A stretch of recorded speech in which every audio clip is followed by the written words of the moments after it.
एंटीएमेटिक्स means vomiting को control करने की दवाई है। इन एंटीएमेटिक्स 1 by 1, सबसे पहले द मोस्ट इंपॉर्टेंट में आपके पास है 5-HT3 blockers. 5-HT3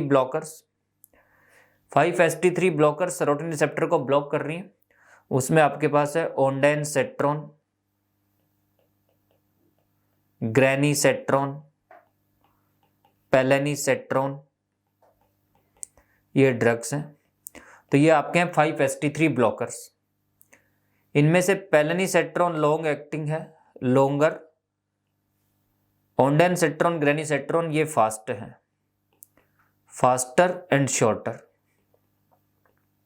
longer and slower, right. तो ये डिफरेंस है। तो अगर हम बात करें इनको कहाँ यूज करते हैं, तो what are the use of these drugs, तो कहाँ यूज कर सकते हैं इनको। तो पहला हो गया in the chemotherapy induced vomiting. Chemotherapy induced vomiting drug of choice है ये कीमोथेरेपी इंड्यूस्ड वोमिटिंग की, लेकिन इसमें भी दो हैं। ये फास्ट हैं तो ये अर्ली, और ये लॉन्गर हैं तो ये लेट के लिए। सो लेट ऑनसेट में कौन से यूज करते हैं, लेट ऑनसेट में हम यूज करते हैं पेलेनीसेट्रॉन। अर्ली ऑनसेट के लिए हम यूज करते हैं ओंडेनसेट्रॉन, ग्रेनीसेट्रॉन। लेकिन अर्ली ऑनसेट के लिए तो ये ड्रग ऑफ चॉइस है, लेट ऑनसेट के लिए ड्रग ऑफ चॉइस नहीं है। पेलेनीसेट्रॉन यूज करते हैं लेकिन ये ड्रग ऑफ चॉइस नहीं है, राइट। वो हम बताएंगे अभी आपको। तो chemotherapy induced, then radiotherapy induced vomiting, post operative vomiting, या बोल सकते हो कि post surgical vomiting. So chemotherapy induced, radiotherapy induced, post operative vomiting, इन सब में हम यूज करते हैं ये ड्रग्स को। याद रखना, these drugs are not effective, these drugs are not effective in motion sickness. Motion sickness में इनका कोई रोल नहीं है, तो मोशन सिकनेस में यूज नहीं करते इनको, राइट। मॉर्निंग सिकनेस में इफेक्टिव हैं लेकिन यूज नहीं करते, बट मोशन सिकनेस में इफेक्टिव ही नहीं है। फिर आता है what are the side effects. तो कोई बहुत मेजर साइड इफेक्ट्स नहीं है इन ड्रग्स के, mainly constipation and headache, constipation and headache, mainly यही साइड इफेक्ट है। कभी कभी किसी पेशेंट में they can raise the QT interval, but इतना रिस्क नहीं है। उसके बाद आता है नेक्स्ट ग्रुप में आफ्टर 5-HT3 ब्लॉकर्स, अगर हम बात करें सेकेंड ग्रुप की, the second group is dopamine blockers. Dopamine blockers, इन डोपामिन ब्लॉकर्स और D2 ब्लॉकर्स कौन सी ड्रग्स हैं। So in that we have the metoclopramide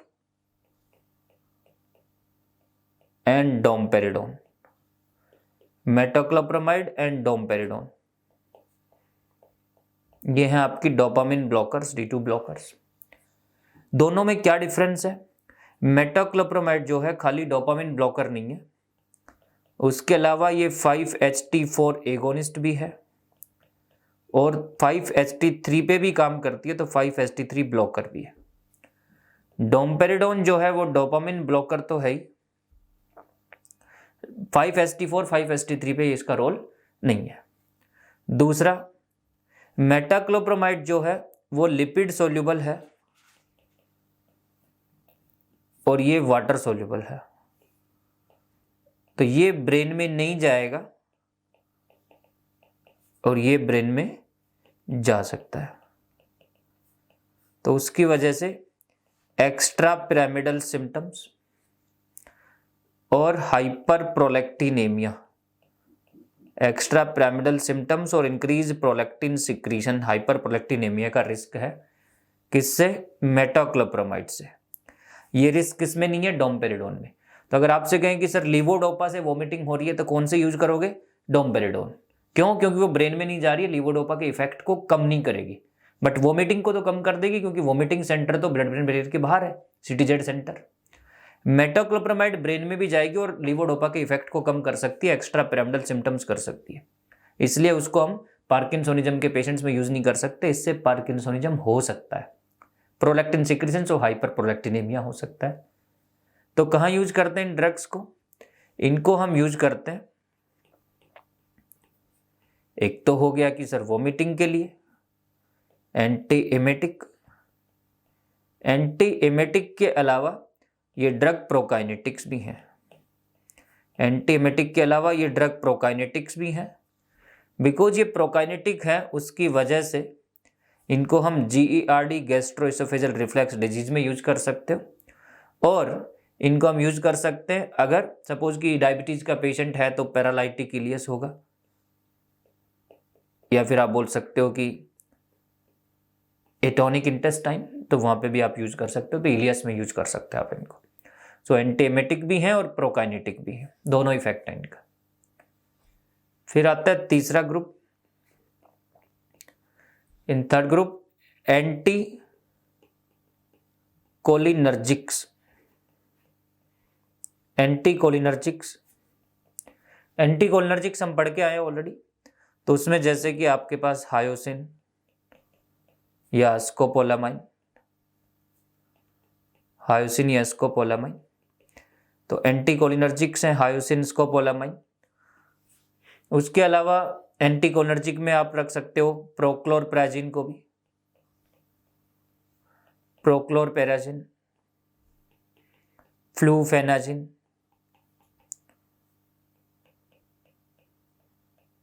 और क्लोरप्रोमाजिन। ये एंटीसाइकोटिक्स हैं, एंटीसाइकोटिक्स हैं, लेकिन इनकी एंटी कोलिनर्जिक एक्टिविटी बहुत अच्छी है, इसलिए इनको इस पर्पज के लिए यूज करते हैं। तो हायोसिन एंड प्रोक्लोरप्राजिन स्टिमेटिल, ये कहाँ यूज करते हैं? तो इन ड्रग्स को because they have the CNS suppressant activity, उसकी वजह से इनको यूज करते हैं मोशन सिकनेस के लिए।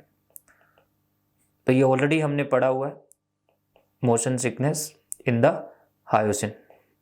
तो इन ड्रग्स को हम मोशन सिकनेस में या नोजिया ड्यूरिंग ट्रैवलिंग वहाँ पे यूज करते हैं। बेस्ट ड्रग कौन सी है? हायोसिन स्कोपोलामाइन बेस्ट है, it is the drug of choice for motion sickness, transdermal patch behind the ear pinna. फिर आता है एंटीहिस्टामिनिक्स, एंटीहिस्टामिनिक्स, एंटीहिस्टामिनिक्स में कौन सी है? एंटीहिस्टामिनिक्स में we have the promethazine like drug, first generation antihistaminics, H1 antihistaminics. So promethazine, diphenhydramine, diphenhydramine, dimenhydrinate, dimenhydrinate, cyclizine, buclizine, meclizine, cinnarizine, ये सारी हैं एंटीहिस्टामिनिक्स। एंड डॉक्सिलामिन ऑल्सो, ये सारी एंटीहिस्टामिनिक्स हैं जो कि एंटी एमेटिक्स में भी यूज करते हैं। इन ड्रग्स का मेन रोल कहाँ है? इन ड्रग्स का मेन रोल है इन द, एक तो हो गया आपका वर्टाइगो,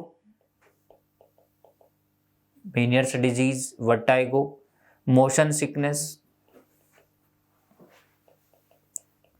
सो वर्टाइगो में यूज करते हैं, मोशन सिकनेस में यूज करते हैं। और डॉक्सिलामिन जो है that is very good drug for morning sickness also.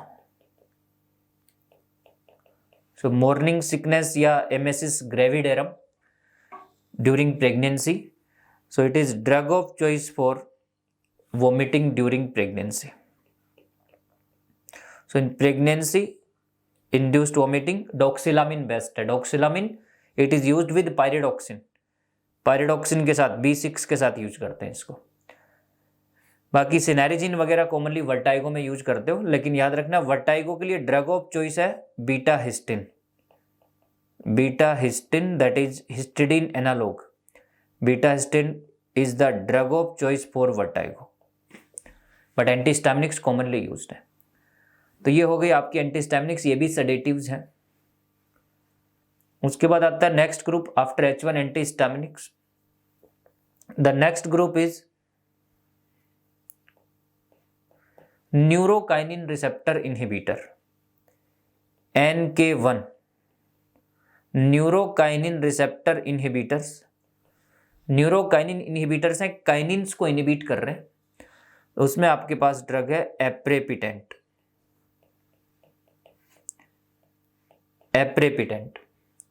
तो ये पिटेंट है, पिटेंट, एप्रेपिटेंट।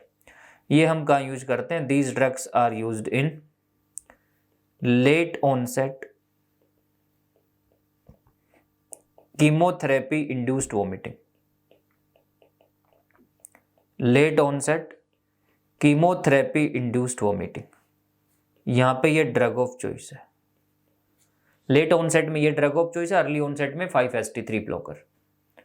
तो ये हो गया आपका न्यूरोकाइनिन रिसेप्टर एंटागोनिस्ट। उसके अलावा आप यूज कर सकते हो cannabinoid receptor, cannabinoid receptor antagonist. So cannabinoids inhibitor, cannabinoids inhibitor. तो cannabinoids inhibitor, cannabinoid receptor inhibitor, उसमें कौन सी ड्रग है? उसमें आपके पास है नेबिलोन,